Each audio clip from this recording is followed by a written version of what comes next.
Welcome to the Bookworm Duo, where we explore a variety of books. Let's get started. Today, we are cracking open Brimstone by Callie Hart. And I have to say, if you went into this expecting just another vampire romance with, moody immortals staring out of castle windows, you are going to be very surprised.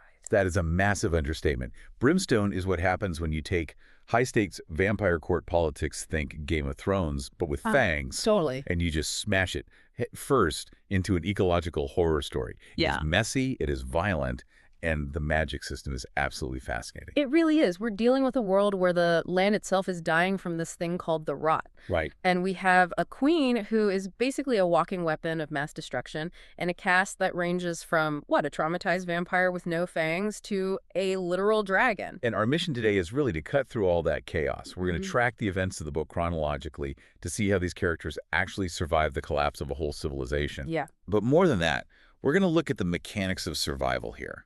Because every single time they solve a problem, the price just gets higher and higher. So let's not waste any time. We are dropping right into the action at the Black Palace, Treacherous. And the book doesn't ease us in, does it? Not at all. We start with this rescue mission that tells you everything you need to know about one of our main players, Kingfisher, or Fisher. Right. So Fisher is a Fey warrior, and he's essentially behind enemy lines, living in the vampire capital.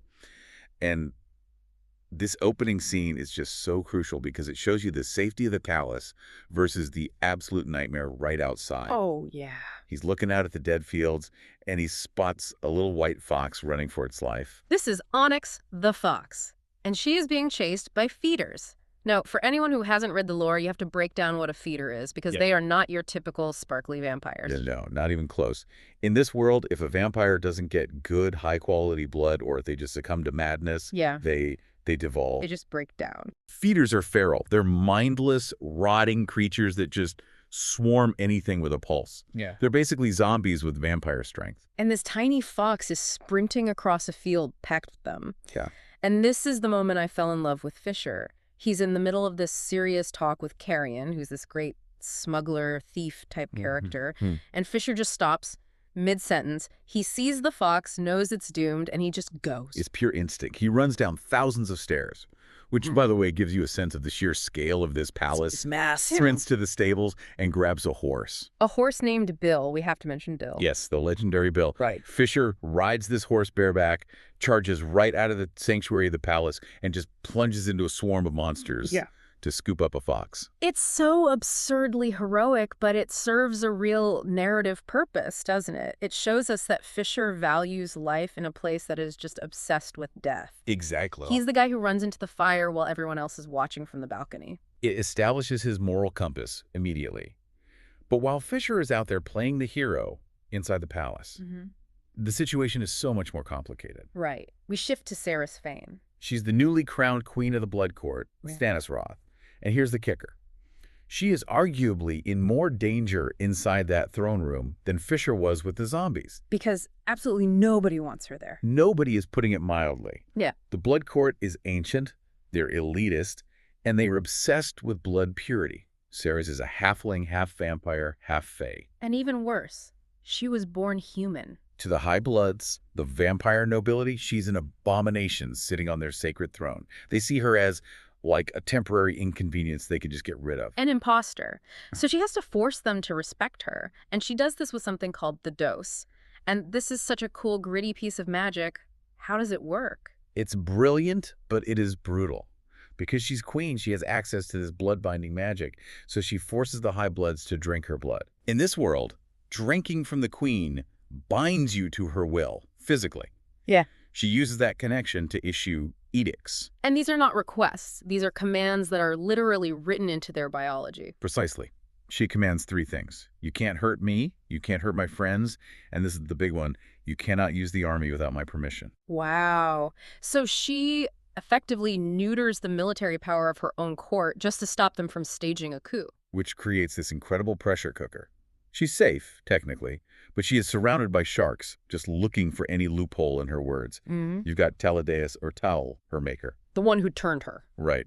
He seems supportive, but he's ancient, and you just can't read him. And then you have Zovina, the Lord of Midnight, who is just openly hostile. It's a tightrope walk over a pit of vipers. and all that stress. Mm. Well, Ceres isn't handling it well. Her magic is...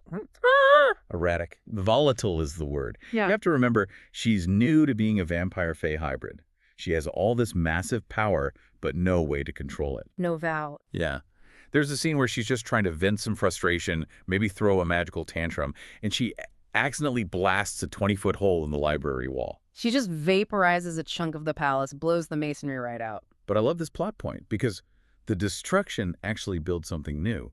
Through that hole in the wall, she meets Foley. Foley Briarstone. And this is one of the most tragic and touching introductions in the book. Foley's a shunned vampire living in an isolated tower. And the previous king, Maltham, who was a complete monster, had Foley's fangs ripped out. Which, for a vampire, is a slow, agonizing death sentence. You can't feed properly, you're humiliated. It's like de-toothing a shark and throwing it back in the ocean. Exactly. He's this total outcast, just living with his shadow cat, Guru. But because Ceres blows a hole in his wall, they start talking. And Foley turns out to be invaluable. He's their research department. He's been locked away for centuries doing nothing but reading. He's the expert they desperately need. It's a great lesson in unintended consequences. She breaks a wall, she finds an ally. But while Ceres is building her team, there's another problem brewing outside. Her family. Her human brother, Hayden Fane, goes missing in the city of Zilverin. And this kicks off another rescue mission that really ramps up the action. Fisher and Carrion go to get him. But Zilveria is not friendly territory. No. The local authorities, the Guardians, they corner them. It turns into this chaotic chase. And this is where we get our first real hint that Fisher is, well, he's more than he appears to be. Right, because up to now, he's just been a guy with a sword and a horse named Bill. But when they're trapped, Fisher unleashes this massive shadow magic. The text describes it as literally swallowing the entire city. It is a god-tier power move. He doesn't just hide them. He shrouds a whole metropolis in darkness. Yeah. It stops the Guardians cold. And for you, the reader, that should be a huge red flag. Regular Fae warriors do not have the power to black out entire cities. Fisher is sitting on a secret. A very, very big secret. But they get Hayden back and they regroup. But all this political drama, these rescue missions, they're about to be completely overshadowed by the real villain of the story. The environment itself. Let's talk about the rot. The rot is that ecological horror element we mentioned. It's a black, necrotic disease spreading across the land. It kills plants, it kills animals, it leaves the earth dead and barren. And it's expanding. No one knows how to stop it. Yeah. It puts all the vampire infighting into perspective. Like, who cares who sits on the throne if the world is dissolving? It's existential. But they stumble on a potential cure at their safe haven, Kalish. And it involves a character named Archer, a fire sprite. And this is where the biology of this world gets so cool. It's fascinating. Fire sprites have a unique physiology. Their blood, their life force, is essentially a substance called brimstone. Archer gets injured, and he bleeds onto ground that's been infected by the rock. And that's the eureka moment. It is. They see that wherever the brimstone touches the rod is just burned away. It dies instantly. So good news. They found a cure. Bad news. The cure is the blood of a sentient species. That's the awful complication. To get enough brimstone to save the continent, you would essentially have to harvest fire sprites, which would almost certainly kill them. So they have a solution, but the cost of it is incredibly high. And knowing Ceres and Fisher, they are not the type to set up a sprite factory farm. No way. So they're stuck. But they don't have time to solve that puzzle because the plot yanks Ceres right back to the blood court. She's forced to attend the Even Light Ball. And if you think your work holiday parties are awkward... This is on another level. The Even Light Ball is the climax of that whole political arc. Ceres is there to appoint a new Lord of Midnight, but the court is just openly mocking her. They're throwing food at Foley, treating him like an animal. It's high school bullying with immortal apex predators. And Ceres finally snaps. Not in a blow-up-the-wall way, but in a queenly way.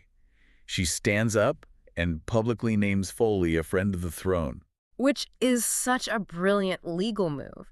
Because of her earlier edicts, if anyone hurts a friend of the queen, they are breaking that blood binding. She makes the outcast untouchable with a single sentence. It is a complete mic drop moment. It totally shifts the power in the room. But then Taladeus steps up, her maker. And he just steals the show. He gives this incredibly dramatic speech and says he is going to rescind his blood. Break that down for us. What does that even mean? In this lore, the connection between a maker and their progeny is It's profound. It's a psychic and physical link. Callie is the father of the court. Okay. By rescinding his blood, he's severing that magical tie between himself and Ceres. He's declaring her scion of no one. He's setting her free from his shadow. But the ritual itself is pretty visceral. Oh, yeah. We are not talking about signing a document. Ceres has to physically purge his influence as she vomits his blood into a silver bucket in front of the entire court. It's grotesque, but it's symbolic. She's emptying herself of the past. She stands up from that bucket as her own woman, not Tal's puppet. It's supposed to be this moment of triumph. The crowd cheers, they toast to their new independent queen, they drink the wine. And then the screaming starts. It's just instantaneous chaos. Vampires all over the ballroom start convulsing, they're vomiting blood, collapsing, dying in droves. Fisher and Ceres are panicking. They think the wine was poisoned. They think it's an assassination attempt on the queen. They're watching their entire court die in real time. But here is the twisted genius of the plot. It wasn't the wine. No. In this culture, thralls, human servants, they bleed into the wine cups to feed the vampires. The poison wasn't in the grapes.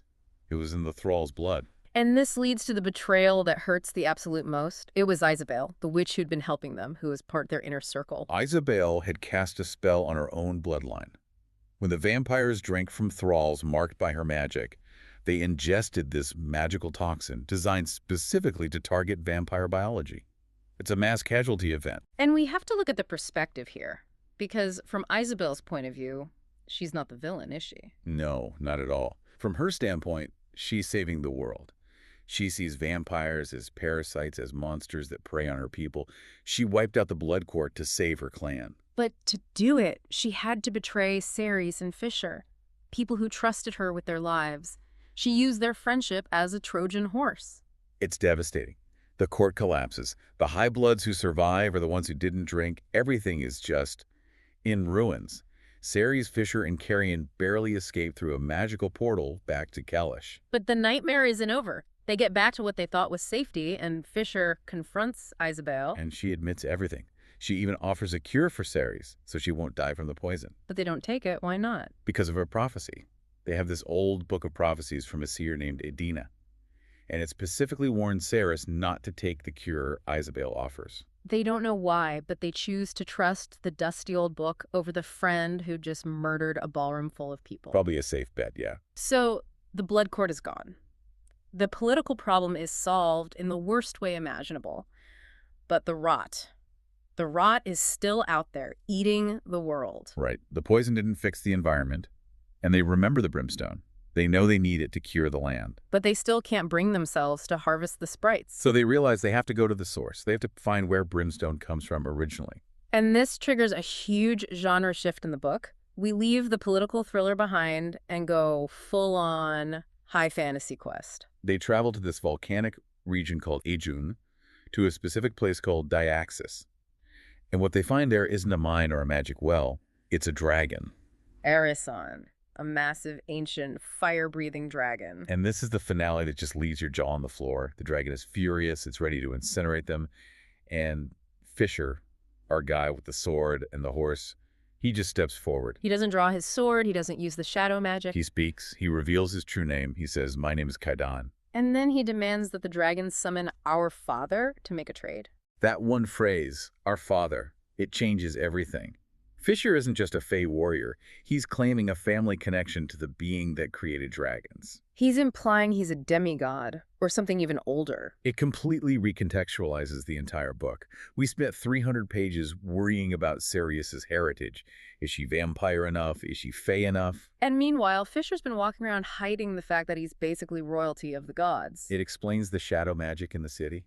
It explains his fearlessness. But it raises so many new questions.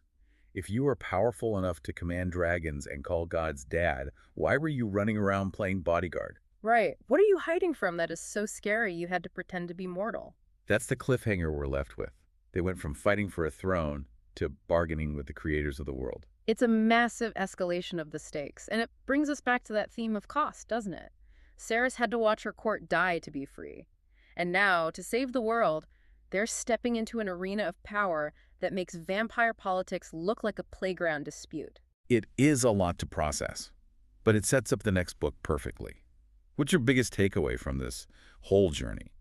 I think for me, it's the idea that there are no clean victories in this world. Every solution, the dose, breaking the wall, the poisoning of the court, it all leaves a scar. They're surviving, but they're being carved out by the trauma of it. And now, with Fisher's reveal, we know the game board is so much bigger than we ever thought. No clean victories. I like that. It's a great way to sum up the gritty reality of Brimstone. Well, that's all the time we have for today's deep dive. We've unpacked the politics, the poison, and the dragons. It has been a wild ride. I cannot wait to see where that dragon plotline goes. Thanks for joining us. Subscribe for more bookish adventures and hit that like button if you enjoyed the ride. Don't forget to share the knowledge, spread the word.